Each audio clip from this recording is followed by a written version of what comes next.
सर्वांचं पुन्हा एकदा स्वागत करतो। पुण्याला सांस्कृतिक राजधानी का म्हणतात तर आडकरांसारखी माणसं पुण्यामध्ये आहेत म्हणून पुणे ही सांस्कृतिक राजधानी आहे।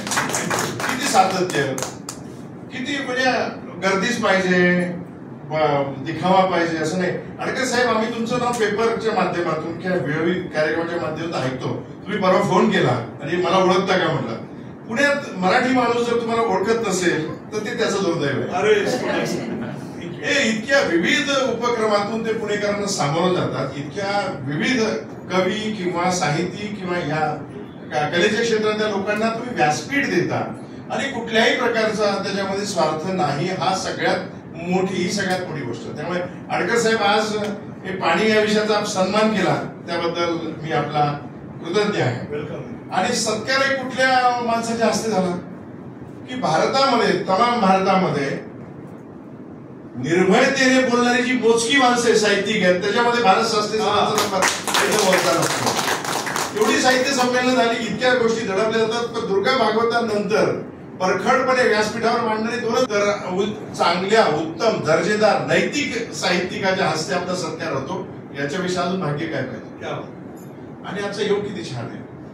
आज अक्षय तृतीया। अक्षय तृतीया हा सण कशासाठी साजरा केला जातो?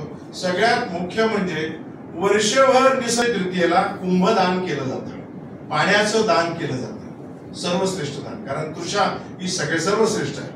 त्याच्यामुळे कुंभदान, जलदान हे सर्वश्रेष्ठ ज्या दिवशी आहे त्या दिवशी तुम्ही पाण्यावरच्या कविता आणि कवींना बोलवलंय आणि पाण्यात काम करणारे प्रतिनिधी आहे। मी सर्वांना सांगतो की हा पाण्यातल्या किंवा पर्यावरणातल्या काम करणाऱ्या लोकांचा पुरस्कार आहे आणि मी त्यांच्या वतीने हा पुरस्कार स्वीकारत आहे। त्यामुळे आणि दुसरं म्हणजे मी रोटरीयन 2001 या अपर्णाजींनी बरोबर सांगितलं की अपर्णा त्यांनी माझी एक मुलाखत आकाशवाणीसाठी घेतली होती। तर त्या इंटरॅक्शन मधून त्यांनी तो धागा पकडून सांगितलं की सेवा करता यावी म्हणूनच मी रोटरी क्लब जॉईन केलं 2001 ला आणि 2012 पासून आपण पाण्याचं काम सुरू केलं सर। आणि रोटरीने लोकांनी यावेत असे साठवून ठेवणे किंवा त्याची पुनर्निर्मिती किंवा संवर्धन करणे त्याला सस्टेनेबिलिटी म्हणतात।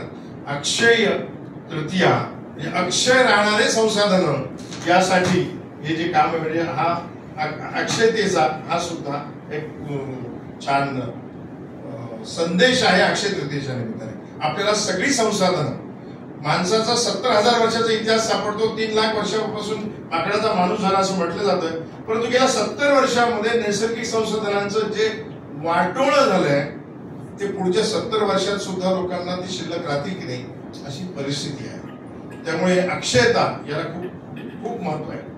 आणि मग रोटरीमध्ये आमच्यासारखे, तुमच्यासारखे लोक, सर लायन्स आहेत, अविनाश आमचं लायन मेंबर आहे, समाजसेवेसाठी जाणारी माणसं, त्यांच्यासाठी कवी आहेत म्हणून 1-2 ओळी सांगतो दत्ता हंसगीकरांच्या, की ज्यांची बाग फुलून आली त्यांनी 2 फुले द्यावीत, ज्यांची बाग फुलून आली त्यांनी 2 फुले द्यावीत, ज्यांचे स्वर जुळून आले त्यांनी 2 गाणी द्यावीत, ज्यांच्या अंगाने झुकले ढग, ज्यांच्या अंगाने झुकले ढग त्यांनी ओंजळवर पाणी घ्यावे, ओंजळ रीती करून हृदय आपले भरून घ्यावे, ज्यांचे लागले आभाळाला हात। आमचे नायडे सर पण रोटरीयन आहेत, खूप छान काम त्यांनी केलेलं आहे आणि सुसंगत फाउंडेशनच्या निमित्ताने ते भरपूर काम करतात। त्यांचंही 30 वर्षापासून काम आहे। तर आभाळात त्यांचे हात, यशाचे हात, ज्यांचे लागले आभाळाला हात त्यांनी थोडे खाली वाकावे, जन्म ज्यांचे मातीत मळले त्यांना थोडे उचलून घ्यावे, त्यांना थोडे उचलून घ्यावे। आपल्याला मिळालंय ना, आपल्या अंगणी थोडे ढग झुकले तर उंजळवर पाणी देऊयात। समाजसेवा म्हणजे ही म्हणजे लोकांनी आयुष्य वेचलंय, आपल्याला उंजळवर पाणी द्यायला काय हरकत आहे। या भावनेतून आम्ही रोटेरियन, लायन किंवा सुसंगत सारखे लोक काम करतो। जोपर्यंत पाणी आणि पर्यावरणातली माणसं ही समाजाची हिरो होत नाही तोपर्यंत समाजाला या विषयाची अधिक जाण होणार नाही। ही पाणी आणि पर्यावरणातली माणसं हिरो झाली पाहिजे।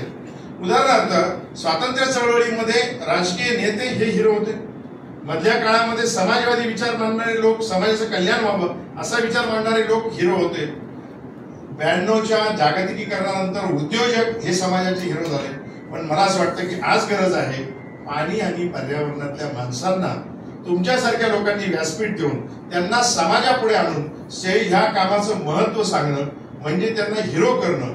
आणि आज तुम्ही छोट्या मोठ्या प्रमाणात हे काम आज केलेलं आहे. त्यामुळे पुन्हा एकदा कृतज्ञता. त्याच्या उलट परिस्थिती काय आहे समाजामध्ये आज नाही पूर्वीपासून आहे. आणि आता शेवटचा घाव मला घालायचा आहे, तो बोगदा करायचा आहे मला वेताळ टेकडीचा. तो एकदा बोगदा झाला की उरलं सुद्धा जे वेताळ टेकडीवर येणारं पाणी येणार ते पण आम्हाला बंद करायचं. पर्यावरण आणि पाण्याच्या बाबतीत आपण ग्रामीण भागाच्या लोकांना दोष देतो, राज्यकर्त्यांना दोष देतो. पण इतकं इथे विद्वान राहतात, खरोखर विज्ञान राहतात, इथे समाज धुरीण राहतात, बुद्धिवादी राहतात, परंतु वेताळ टेकडी तोडायची म्हटल्यानंतर 5 लोक सुद्धा रस्त्यावर येत नाहीत. किंवा पूर्वी वाचकांची पत्र पेपरपेक्षा जास्त असायची, आज तेही नाही. पर्यावरणाचे शत्रू हे बुद्धिजीवीच आहेत. याच्यासाठी मी हे सगळं पुण्याची आज अवस्था काय आणि मग सांगा किती कार्यकर्ते लागतील, किती माणसं लागतील हे सगळं करायला. त्यामुळे मला असं वाटतं की ह्या सगळ्या गोष्टींसाठी आणि मग ही जी सगळी अस्वस्थता आहे, सासने सरांनी साहित्य संमेलनाच्या भाषणात सांगितलं की लेखक, कवी, साहित्यिक कधी व्यक्त होतो त्याची अस्वस्थता, घुसमट तो शब्दात व्यक्त करतो, काव्यात व्यक्त करतो. सर, आमच्यासारख्या कार्यकर्त्यांची सुद्धा हीच अस्वस्थता आहे. हीच अस्वस्थता आहे की मानव केंद्रित विकासामध्ये आम्ही बाकीच्यांना विसरलो, बाकीच्या जैवविविधतेला विसरलो. त्याला आम्ही म्हणजे आता क पदार्थ म्हणून सुद्धा आमचं अस्तित्व नाहीये. पण आमच्या शेजारच्या गावातल्या लोकांबद्दल सुद्धा आम्हाला असता नाहीये. ही अस्वस्थता कशाची आहे सर? स्फटिकासारखं शुद्ध पाणी साठवलेलं जे ढगातनं आलं, प्युअरेस्ट वॉटर मी आज वापरतोय, फ्लश मध्ये वापरतोय. ठीक आहे, ती परिस्थिती आहे. परंतु पुढे सोडताना मी सगळं ड्रेनेज, मलमूत्र मी पुढे सोडतोय. आणि ती नदी ज्या गावाला जात होती त्याला मी ड्रेनेज सोडतोय. माझं काहीच नैतिक कर्तव्य नाही कोणाला तरी प्रश्न विचारायचा. ह्या सगळ्या पार्श्वभूमीवरची अस्वस्थता जेव्हा पुढे दाटून येते त्यावेळी या कामाला अथक आपलं अस्वस्थतेने उठणं आणि अस्वस्थतेने झोपणं हेच पाणी आणि पर्यावरणाच्या कामाचं कार्यालयाचं कामांचं या या सगळ्या ह्याच्यात माझं काम केवढं आहे? ते टागोरांची कविता आहे. टागोरांची पंथी कविता तुम्हाला माहिती असेल की सूर्य मावळतीला निघाला, सूर्य मावळतीला निघाला आणि रात्री कोण प्रकाश दिला हा प्रश्न सूर्याला पडला. सूर्य चिंतित झाला, सूर्याने सगळे प्रकाश देणाऱ्या साहित्याला बोलवलं आणि विचारलं रात्री कोण प्रकाश देईल. सगळेजण खाली मान घालून उभे राहिले, कोणीही बोलायला तयार नाही. सूर्य अगदी शेवटच्या टोकाला आला तरी कोणी बोलायला तयार होईना. सूर्य डुबणार तेवढ्यात एक पंथी पुढे आली. पंथी म्हणाली, मी सूर्य नाही होऊ शकणार, मी सूर्य नाही होऊ शकणार, पण मी माझ्या पुरता प्रकाश देत राहील, रात्रभर जळत राहील. तुम्ही सकाळी उभेपर्यंत मी स्वतःचं अस्तित्व टिकवण्याचं. पंथी एवढं काम सुद्धा आपल्या आजूबाजूच्या आणि अशा हजारो पंथी पेटल्या जाते. त्यावेळी सूर्य नाही झालं तरी कामाचं आपल्याला नक्की पुढे जाता येईल. जाता जाता मला वाटतं या सगळ्या कामाचा पर्यावरण आणि पाण्यात काम करणाऱ्या कार्यकर्त्यांचं एकच हे आहे, पसायदान आठवतं. पसायदान आठवतं. पसायदानामध्ये काय म्हटलंय माऊलींनी? जे खळांची व्यंकटी सांडो, दया सत्कर्मे रती वाढो, भूता परस्परे पडो मैत्री वाढो. या 2 गोष्टींसाठी आमच्या डोक्यातली जी आज व्यंकटी आहे पाणी आणि पर्यावरणाबद्दलची, आम्ही निसर्गाचे घटक आहोत हेच विसरत जाऊन आम्ही जे निसर्गाच्या विरुद्ध करता येईल त्या बाजूला आम्ही चाललो आहे. आम्ही एका बाजूला AI कडे चाललेलो आहे आणि दुसऱ्या बाजूला आमच्या दारातलं पाणी प्रदूषित झाले, दारातलं पाणी संपलेलं आहे. आणि इतक्या मोठ्या प्रमाणामध्ये आज पाणी आणि पर्यावरणामुळे ग्लोबल वॉर्मिंग आमचे झटके आपण सहन करतोय. ग्लोबल वॉर्मिंग मध्ये चर्चा करतो, पण कृती कोण करणार आहे? तर हे सगळे जो व्यंकटी आहे आमची पर्यावरणाची विरुद्धची, ही व्यंकटी साठो. आणि त्याचबरोबर आम्ही हा भूता परस्परे पडो मैत्री जीवनाचे सगळ्या जर जैवविविधतेचा आम्ही विचार केला आणि त्यांच्याविषयी आम्ही आमचं बांधित्व किंवा उत्तरदायित्व मानलं आणि त्या दृष्टीने आमची कृती जर उद्यापासून सुरू झाली तर खऱ्या अर्थी हा सन्मान किंवा या विषयाचा आम्ही विचार केला असं होईल. त्यामुळे पसायदानाचा हा उल्लेख करून पुन्हा एकदा अडकरांसाठी येतो. अडकर साहेब, आपलं समाजकार्य आणि समाजाचं नातं कसं असतं, बाबा आमटेंनी खूप छान वर्णन केलं याचं. समाजसेवकाचं आणि समाजाचं नातं हे मधमाशी आणि फुलासारखं असतं. मधमाशी आणि फुलाचं नातं कसं असतं, तर मधमाशीमुळे फुलाचा विकास होतो आणि फळ बनतं आणि मधमाशीला मकरंद मिळतो, त्याच्यामध्ये मध बनवते. फळाचा विकास म्हणजे समाजाचा विकास आणि कार्यकर्त्याचा विलास होतो, मधमाशीचा विलास होतो. समाजाचा विकास आणि कार्यकर्त्यांचा विलास हे ते नातं समाजाचं आणि समाज कार्यकर्त्यांचं आहे. मला असं वाटतं हेच तुमचं विलास, हा विलास ह्या कार्यातून कायम विलासचे जीवन जगतो आणि विलास घेत राहतो आणि याच्यातून समाजाचा विकास होत होतो. विकास म्हणजे पुन्हा कॉन्क्रीट नाही, विकास म्हणजे साहित्याची निर्मिती, कलेची निर्मिती, यातून अधिक आपल्या जाणीवा आणि विचार अधिक सुसंस्कृत, अधिक सुसमृद्ध होत जाणे हे म्हणजे विलास आहे. त्यामुळे अशा अनेक उपक्रमांना बद्दल आडकरांचं अभिनंदन करतो. मी हा सर्व पाण्यातल्या कार्यकर्त्यांचा कौतुक आहे किंवा सत्कार आहे असं समजून त्याचा स्वीकार करतो. आणि सर,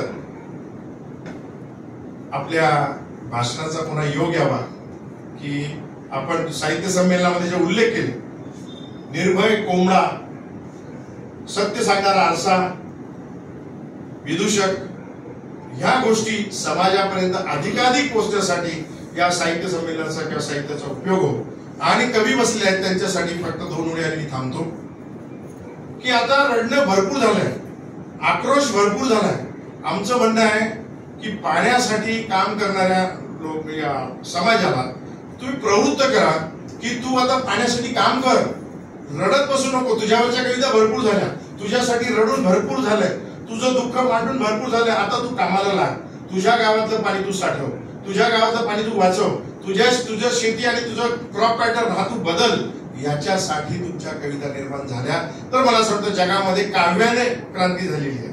स्वातंत्र्य असो किंवा रशियन राज्यक्रांती असो किंवा कुठे जगामध्ये जे मानवी इतिहासाला वळण मिळालेलं आहे त्याच्यात काव्याचा वाटा मोठा आहे. त्याच्यामुळे आज कवी संमेलनाच्या निमित्ताने इथे उपस्थित आहेत, कवी माझ्यासमोर आहेत, तर मला त्यांना सांगायचंय की तुम्ही आता दुःख मांडण्याच्या पुढची स्टेप गाठा.